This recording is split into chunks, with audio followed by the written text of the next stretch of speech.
So a lot of us here in the newsroom and certainly in the Weather Center, we've been wondering, why are we so warm at the beginning of February? If you take a look at the first 5 days so far, we've had 2 days above average. Average, by the way, is 66 degrees.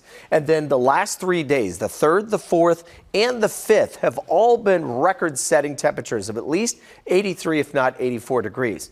So what gives? What's happening out there? Well, a couple of different things that we need to talk about. There's two specific reasons why we are this warm.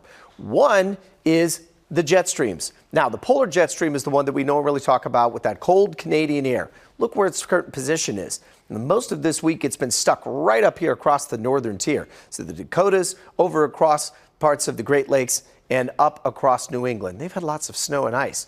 Now, the warm jet, or what we call the subtropical jet stream, is usually right across the I-10 corridor this time of year. But its location this week has been up here across the Central Plains, meaning that we have been under the influence of this big area of high pressure down around Cuba, just pulling all that warm Gulf moisture in. So as long as these two jet streams stay well north of the state of Texas, our forecast is really not going to change. And in fact, if you look at the next couple of days, look where all the cold air is. Continues to stay bottled up here across the northern tier of the United States, even into Saturday, because of the influence of that area of high pressure sitting just to the south of us. Now, what do we need to do to make that change? Well, the problem with that is that over the next few days, these fronts that try to sneak into the state aren't strong enough because there's not enough of a cold air push with the jet stream pushing it southward. That slowly starts to break down a bit by Saturday into Sunday. This first front doesn't necessarily make it through here to bring in the colder air.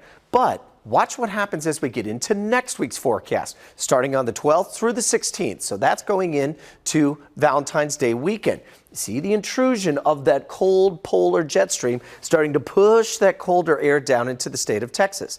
That's when we expect to see temperatures to get back to a little more seasonable feel. And what do we mean by that? Well, we'll see temperatures that instead of highs in the low 80s, by the time we get to Tuesday and Wednesday, start to get down into the 50s and 60s. Not only that, but notice you can see the intrusion of that colder air as snow and potentially some ice across parts of the panhandle become an issue by Wednesday and into Thursday. We won't see any of that here, but we are expecting temperatures to dip very quickly back down as we go into your forecast for the weekend. So this is kind of how it sets up. We're going to continue to see this record heat going into the next couple of days, but then as those jet streams start to buckle, notice by Monday, Tuesday, we're down to about 70 degrees and then down into the low 60s and 50s with overnight lows in the 40s as we start to see that cooler Canadian air finally make its way back down to what will be a more seasonable February forecast as we get ready to head towards Valentine's Day weekend.